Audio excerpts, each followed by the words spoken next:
ആത്മഹത്യ ചെയ്തു ഭാര്യയോടൊപ്പം ജീവിക്കാൻ വേണ്ടി മരിക്കുന്നുവെന്ന വാർത്തയാണ്. ചാറ്റ് GPT, ജെമിനി പോലെ AI ഇല്ലാതെ ഇനി നമ്മളെ കൊണ്ട് ജീവിക്കാൻ പറ്റൂല. കാരണം നമ്മൾ അത്രയും തോനെ ഇതിനോടൊക്കെ അഡിക്റ്റ് ആയി കഴിഞ്ഞിട്ടുണ്ട്. ഇത് എന്തുകൊണ്ടാണ് അത് സംഭവിച്ചത്? നമ്മളെ കേൾക്കാന് വേറെ ആരും ഇല്ല. അതല്ലെങ്കിൽ ഇതിനോട് പറഞ്ഞു കഴിഞ്ഞാല് ഏത് സമയത്തും നമുക്ക് റിപ്ലൈ കിട്ടും. നമ്മൾ എന്ത് പൊട്ടത്തരം ചോദിച്ചാലും അതിനൊരു പ്രശ്നമില്ല. നമ്മളെ തിരിച്ച് കളിയാക്കൂല. എല്ലാം കൂടി ആയപ്പോ നമുക്ക് ഏറ്റവും ഇഷ്ടപ്പെട്ട കൂട്ടുകാരനോ അതല്ലെങ്കിൽ നമ്മളെ കാമുകനോ കാമുകിയോ ഭാര്യയോ ഭർത്താവോ അങ്ങനെ പല റോളിലാണ് ഇന്ന് ചാറ്റ് GPT ഉള്ളത്. പക്ഷെ എനിക്ക് നിങ്ങളോട് ഒറ്റ കാര്യം പറയാനുള്ളൂ, ഒരിക്കലും നിങ്ങൾ ചാറ്റ് GPTയോട് നിങ്ങളുടെ ഇമോഷൻസ് ഷെയർ ചെയ്യരുത്.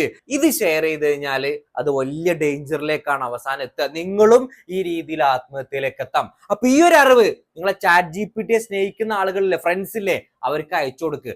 നിങ്ങളൊന്ന് കമന്റ് ചെയ്യട്ടെ, എന്തിനാണ് നിങ്ങൾ ചാറ്റ് GPT ഏറ്റവും കൂടുതൽ ഉപയോഗിക്കണമെന്നുള്ളത്.